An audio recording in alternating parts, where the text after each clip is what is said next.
నేపాల్ ప్రధాని కేపీ శర్మ రాజీనామా చేశారు. ఆందోళనకారుల డిమాండ్ మేరకు తన పదవి నుంచి తప్పుకున్నారు. ఆర్మీ చీఫ్ సూచనతో కేపీ శర్మ ప్రధాని పదవి నుంచి తప్పుకున్నారు. అంతకుముందు ఆయన ఇంటికి ఆందోళనకారులు తగలబెట్టేశారు.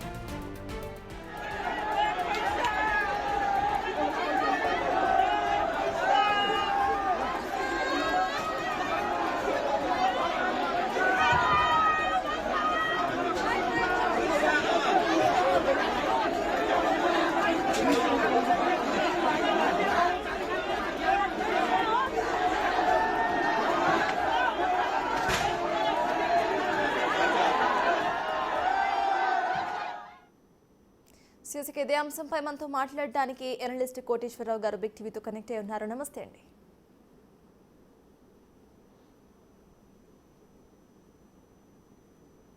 నమస్తే అండి. ఒకసారి మైక్ ఆన్ చేయరా అండి. I audible to you? Hello, వినిపిస్తుందా అండి? ఆడిబుల్ ఉన్నానా నేను? కొంచెం సౌండ్ గా. ఇప్పుడు ఓకేనా అండి? ఇప్పుడు ఓకే. ఎస్. సో ప్రెసెంట్ చూస్తున్నాం నేపాల్ ప్రధాని కేపీ శర్మ ఎట్ లాస్ట్ ఆయన రాజీనామా చేశారు. ఆయన రాజీనామా దేనికి సంకేతంగా చూడాలి? ఇటు నేపాల్లో పాలిటిక్స్ ఎలా మారుతాయి అనుకోవాలి? నేపాల్లో జరిగినటువంటి పరిణామాలు ఒక విధంగా చెప్పాలంటే అనూహ్యమైనవే అనేది ఇప్పటి వరకు జరిగినటువంటి పరిణామాలు స్పష్టం చేస్తున్నాయి. అనేక దేశాల్లో సోషల్ మీడియాని బ్యాన్ చేయడం, లేకపోతే సోషల్ మీడియాలో వచ్చినటువంటి పోస్టుల మీద కేసులు పెట్టడం, ఇలాంటివన్నీ కూడా జరుగుతున్నప్పటికీ ఈ విధంగా యూత్ సోషల్ మీడియా బ్యాన్ పేరుతోటి ప్రభుత్వాలకు వ్యతిరేకంగా ఉద్యమించినటువంటిది బహుశా ప్రపంచ చరిత్రలో నేపాలే మొదటిదిగా నేను భావిస్తున్నాను. ఎక్కడ ఈ విధమైనటువంటి తీవ్రమైనటువంటి ఆందోళన, ఇంతమంది మరణించటం, చివరకు ప్రధాని రాజీనామా చేయాల్సినటువంటి పరిస్థితి రావడం అనేది చాలా పెద్ద పరిణామంగానే భావించాలి. అయితే ఇది నిజానికి సామాజిక మాధ్యమాల సమస్య మీదనే యూత్ ఇంత అసంతృప్తితో ఉన్నారా అనేటువంటిది ఆలోచించాల్సినటువంటి అంశం.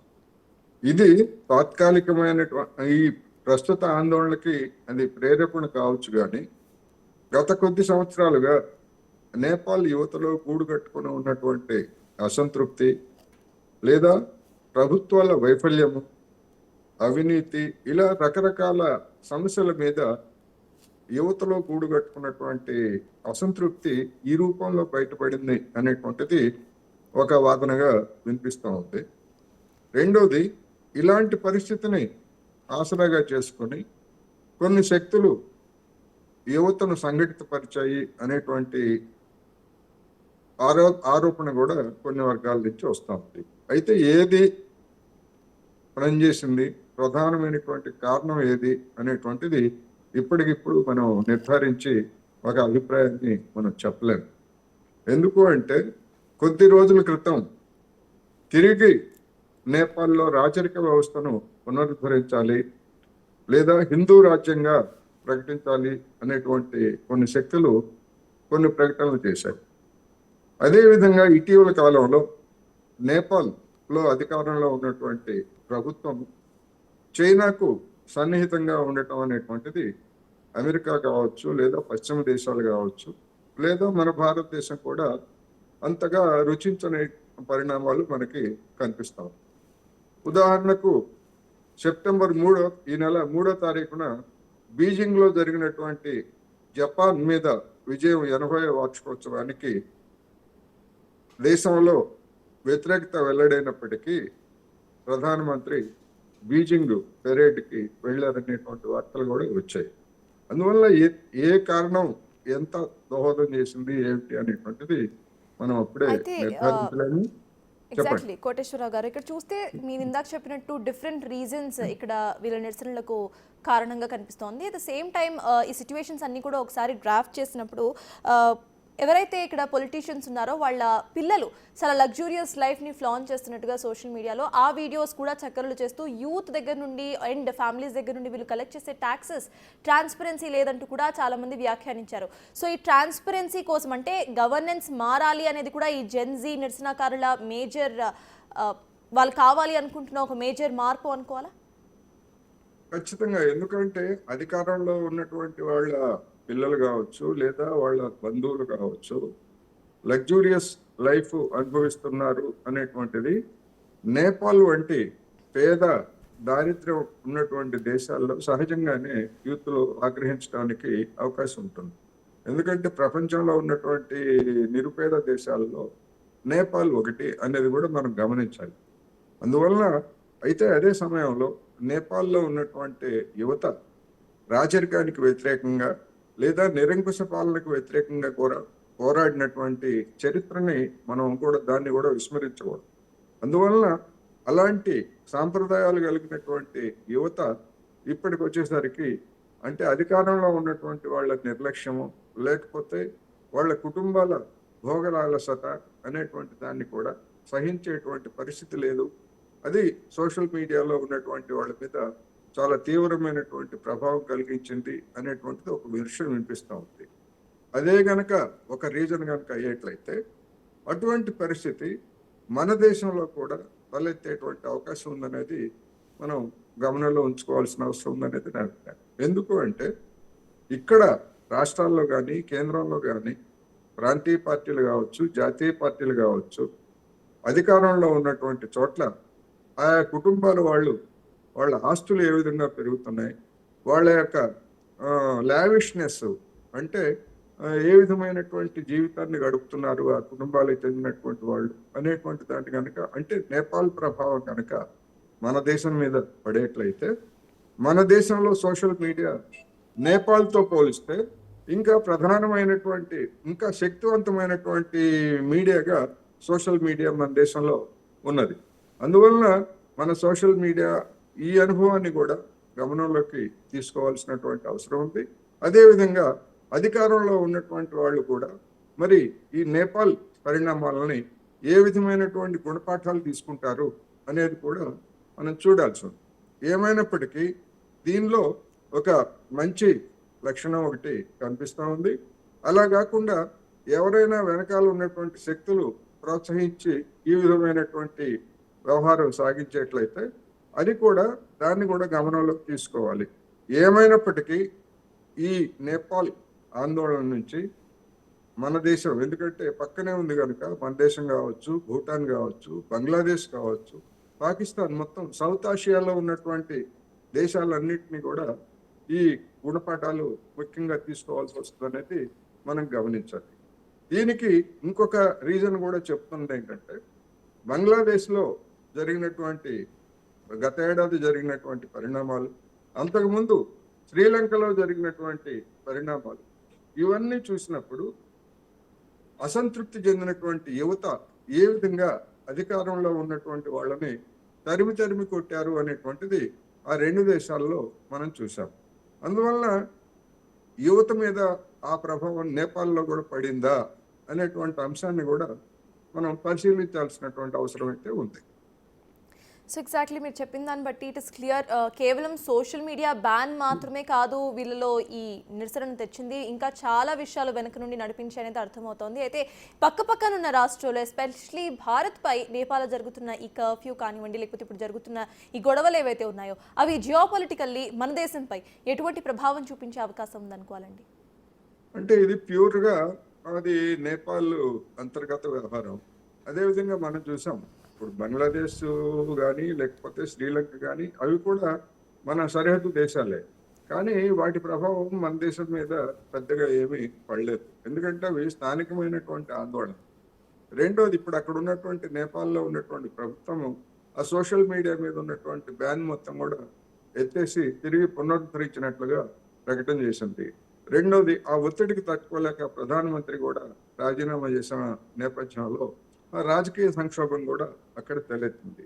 అందువలన బహుశా ఒకవేళ ఆ సోషల్ మీడియా మీద బ్యానే కనుక కారణం అయ్యేట్లయితే ఈ పరిణామాల తర్వాత ఇవాటి నుంచి అక్కడ ఆందోళన సద్దుమణిగేటువంటి అవకాశం ఉంది.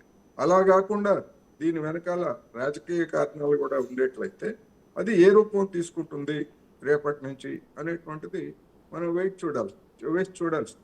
అందువలన ఇప్పటికిప్పుడు జరుగుతున్నటువంటి పరిణామాలు అనేటువంటివి మాత్రం నిజంగానే అనూహ్యమైనవి. ఇవి మన దేశం మీద మనకి ఏ విధమైనటువంటి ప్రభావం చూపించేటువంటి అవకాశం ఉండదు.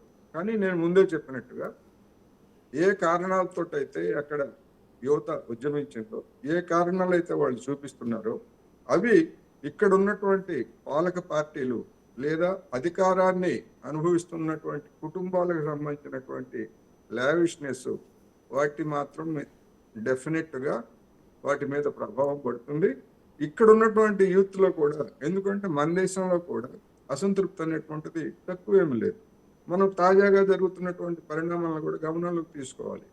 అమెరికాలో ఉన్నటువంటి దాదాపు 50 లక్షల మందికి సంబంధించినటువంటి వీసాలు ఇప్పుడు ప్రమాదంలో పడ్డాయి అని చెప్తున్నారు. ఎందుకంటే చదువుకోవడానికి వెళ్ళినటువంటి వాళ్ళు అదనపు ఆదాయం కోసం ఎక్కడ పనిచేయడానికి వీల్లేదు. ఇట్లాంటి అనేకమైనటువంటి అంశాలు కూడా మన యూత్ లో కూడా, మన దేశంలో కూడా అమెరికా లేదా ఇతర దేశాలకు వెళ్ళే అవకాశాలు లేకపోతే కేంద్రీకరణ మన దేశం మీద జరుగుతున్నటువంటి పరిణామాలు కూడా పడేటువంటి అవకాశం.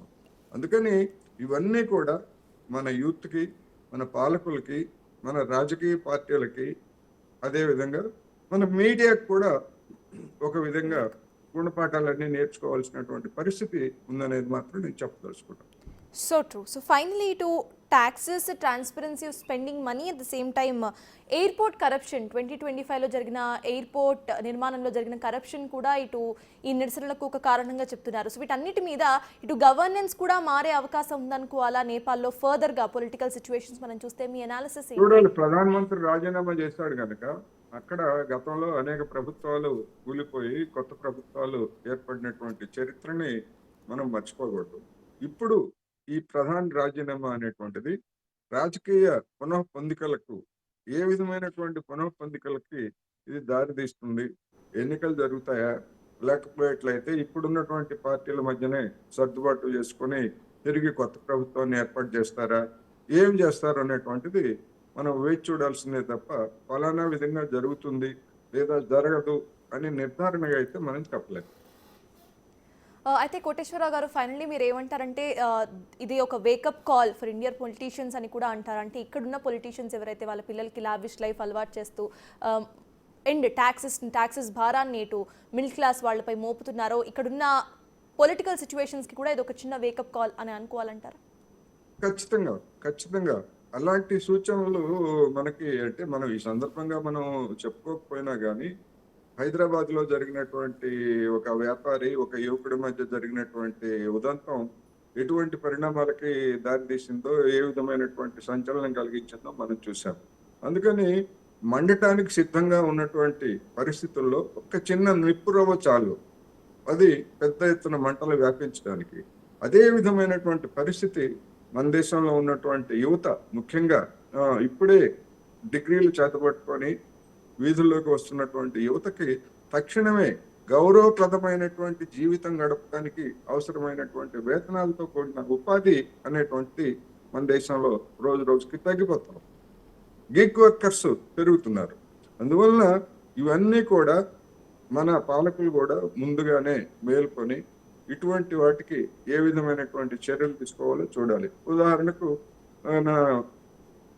ట్రంప్ మన మీద విధించినటువంటి ఆంక్షలు కావచ్చు, లేకపోతే పన్నులతోటి మన ఎగుమతులు దెబ్బతింటే వాటిని సరిచేయడానికి లేదా ఆ దెబ్బతిన్నటువంటి ఎగుమతిదారులు లేదా ఉత్పత్తిదారులను ఆదుకోవడానికి మన కేంద్ర ప్రభుత్వం ఎట్లాగైతే 35,000 కోట్ల రూపాయలు మేము ఇస్తామని చెప్పేసి ప్రకటించిందో ముందు జాగ్రత్తగా, ఇప్పుడు యువతలో పేలుతున్నటువంటి ఈ విధమైనటువంటి వాటిని గురించి కూడా ఆలోచించాల్సినటువంటి అవసరాన్ని నేపాల్ పరిణామాలు మనకి గుణపాఠంగా చెప్తున్నాయి.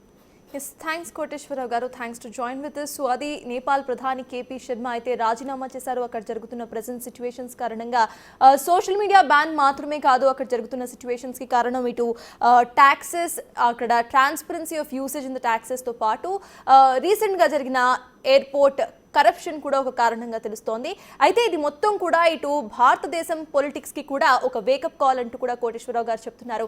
So what ever it is, నేపాల్లో ప్రధాని ఇప్పుడు రాజీనామా చేశారు. ఫర్దర్గా నేపాల్ పాలిటిక్స్ ఎలా మారుతున్నాయో వేచి చూడాలి.